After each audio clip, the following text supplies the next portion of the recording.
Extra sucesos. Parricidio conmueve al Paraguay. Esposa mata por la espalda a su marido y luego escapa. Asunción, Paraguay. El distinguido hacendado español don Nuño de Cabrera murió anoche a manos de su propia esposa Juliana, sin que se conozcan hasta el momento los móviles del crimen. A la espera de tener mayores datos, podemos preguntarnos: ¿qué pudo llevar a una mujer seguramente rodeada de comodidades a deshacerse violentamente de su marido, uno de los hombres más conocidos de la ciudad? ¿Qué pasión secreta movería a doña Juliana a cometer un crimen que la enfrentará sin duda a la justicia de los tribunales? Y amigos radioescuchas, desde el mismo lugar de los hechos, desde la ciudad de Asunción, en Paraguay, una oyente nos está llamando para ampliar esta información.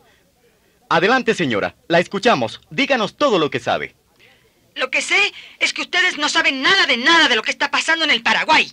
Porque ni la Juliana tenía comodidades, ni era la esposa de ese señor, ni era doña. Ni ese señor era distinguido, sino un bandido. Ni eso fue un crimen, ni aquí hay justicia que valga. Tranquila, señora, tranquila. Hable, pero tranquila. ¿Quiere que hable? Bueno, pues óigame. Desde que esos distinguidos españoles, como ese tal Nuño de Cabrera, llegaron a Paraguay, este país es un infierno. ¡Sí! ¡Un infierno! Ellos venían buscando oro y más oro. Y como aquí no hay oro, pues, mujeres. A robarse mujeres de todos los poblados. Y a violarlas. Y a llevárselas para sus haciendas y tener allí el montón de mujeres, los asquerosos. Y después a comprarlas y a venderlas como si fueran ganado. O a apostárselas en las tabernas. Porque los españoles llevan a las mujeres sin ropa a las tabernas y se la juegan a los dados. ¿Cuántas mujeres? ¿Cuántas esposas cree usted que tienen esos distinguidos españoles? 80, 100 mujeres cada uno. Las tienen trabajando durante todo el día en el algodón, en la caña, y a la noche... Usted ya sabe, aquí no hay ninguna esposa. Aquí todas son esclavas. Entonces, esa Juliana de la... Juliana se cansó de eso.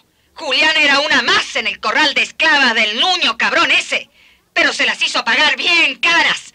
Señor periodista, estas son las noticias que ustedes tendrían que dar. Una última pregunta, señora. Sí. ¿Usted pertenece tal vez a alguna organización feminista? No, señor, yo no pertenezco a nada.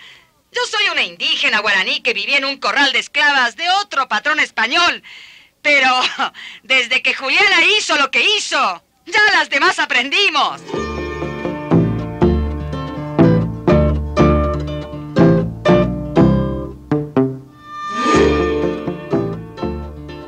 Esta noticia es vieja. Es de 1556. En aquellos años de la conquista y la colonia, en el Paraguay y en todos nuestros países de América Latina, nacieron muchos mestizos, hijos de españoles y mujeres indígenas, hijos de la violación, hijos de la violencia. Durante 500 años, nos han hablado de una generosa mezcla de sangres y de razas. Tal vez la historia esté al revés.